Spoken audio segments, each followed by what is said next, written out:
everyone, this is Jackie Williams, and today I want to go over with you a few tips about using the mini Stampin' Cut and Emboss machine. And this machine is so adorable and so handy to use. There are just a few pros and cons that I wanted to go over.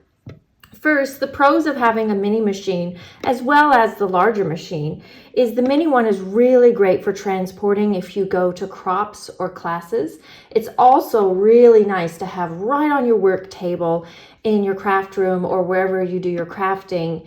And it's just right there and it doesn't take up too much room between the machine and the little plates that go with it. And if you're someone who doesn't have a dedicated craft space, it's easy to move around and pack up and clean up. It's also very light to carry. Now, some of the cons as compared to the larger machine is that because it's very, very light, it's not as sturdy when you run things through. You will need to make sure that you have a hand on top just to hold it steady because it just doesn't have the same weight to the machine to hold it down.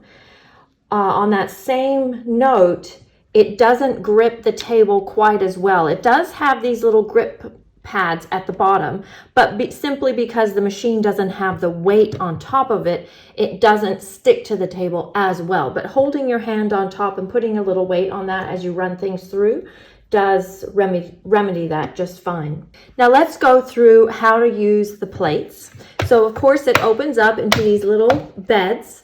And just for your own information, the width here is about 3 1/4 inches, just a tiny bit larger than 3 1/4 inches.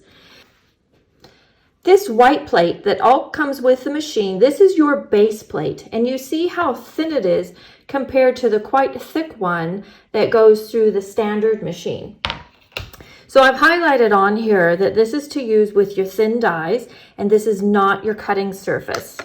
So these plates, the number 2 plates, these are your cutting surface and they're called cutting plates. So hopefully that will help you remember.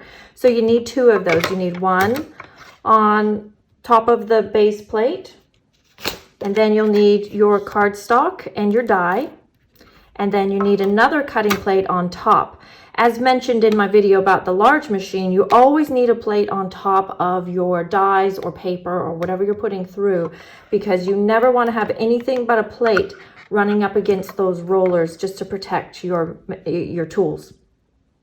In addition, you need to have all your plates, whether you're using 2 or 3, lined up in order for the rollers to grip it properly. So I just push it in until it doesn't go anymore, and then the little rollers will grip it. And again, you need to put your hand on top just to keep it steady and roll that through. Now you do need, it feels like you need some more rotations than the big one, simply because your rollers are tiny compared to the large machine.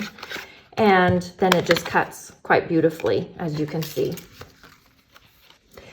You may want to consider having one plate that you keep as your top plate so that it stays clean and doesn't mark your materials, and then one plate with your cutting. And sometimes little bits of things get embedded, which can transfer, which is why I suggest you have one that's top and one that's bottom. And as with any cutting plates, you will want to turn them over periodically so to minimize any bowing. Now, the other 2 plates that come with the machine are both embossing plates, and they're plates 3 and plates 4. And it does give you the sandwich recipes right on the plates. Now, these both say use with embossing folders and don't cut with these. So the light gray plate is for standard embossing folders and the dark plate is for 3D embossing folders. Now, clearly we can't use our typical embossing folders through this machine because it's just not wide enough. But Stampin' Up! Does have these 3 1/4 inch embossing folders that are sized for the machine. Currently, we only have standard embossing folders, which are the thin embossing folders. So we would use the light gray plate that says standard embossing folders. At the time of making this video, we don't have any 3D embossing folders of this size. So this plate I would just set aside and know that it's maybe an indication of things to come. So it tells you on the plate that you need plates 1 and then plates 3 with your folder in between. So you'll need your base plate, and then your embossing folder with some paper in it, And as always with embossing folders, you need to put the hinge side in first, and then you need plate 3, and you're going to line the edges of those plates up so they're even, push it in, and then roll that through with a hand on top of the machine.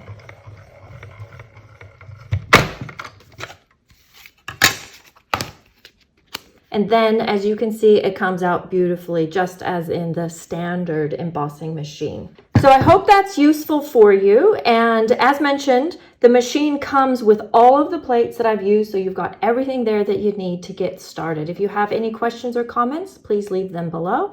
And please subscribe while you're here. And thanks for watching. This is Jackie Williams. Bye-bye.